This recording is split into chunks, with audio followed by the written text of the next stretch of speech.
you know, a survey that just came out today is of particular interest to our first guest here on Happy Hour. This is the survey. It was a telephone survey of the 2012 presidential election. And that survey found that President Obama has 42% of voter support and Representative Ron Paul 41%. Wow. Ron Paul is our guest today on Happy Hour. So, Congressman, wow, first of all, congratulations. Welcome to Happy Hour. What about that 1%? What are you going to do about it?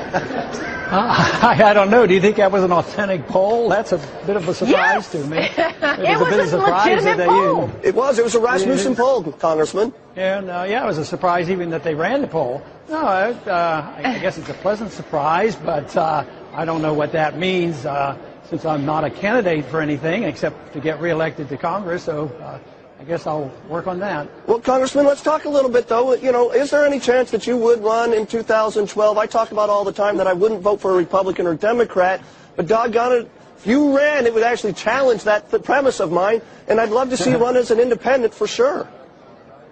Well, I haven't closed it out, but I haven't been very enthusiastic. I have no plans to do it.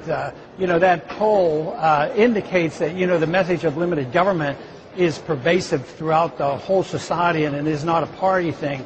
One of the biggest obstacles for somebody like myself to run on a limited government platform would be to get through the Republican primary, because some of them aren't for limited government. You know, I'm for limited government on personal matters, and I'm for limiting our exposure overseas and in our empire. You know, in 135 countries, 700 bases. And that doesn't sell that well in the Republican primary. But I'm delighted to know that a large number of Americans are starting to think this way.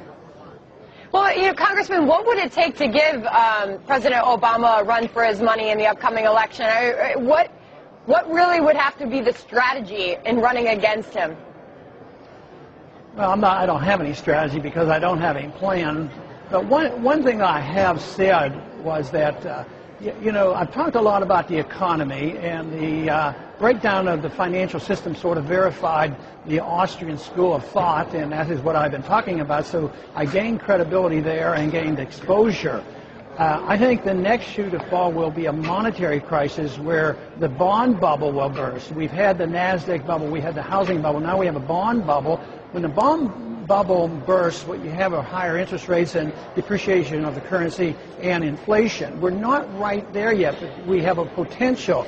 If we're in the midst of that and we're coming anywhere close to the need for monetary reform, it would be hard for me not to speak out on that issue. Amen. But I'd be more motivated by speaking out on the economic issues than seeking another election victory. That would be secondary to trying to come to our senses on monetary policy.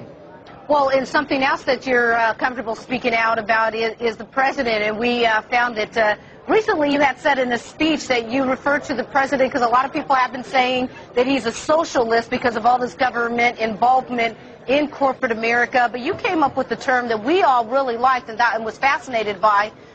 You said he's not a socialist, he's a corporatist.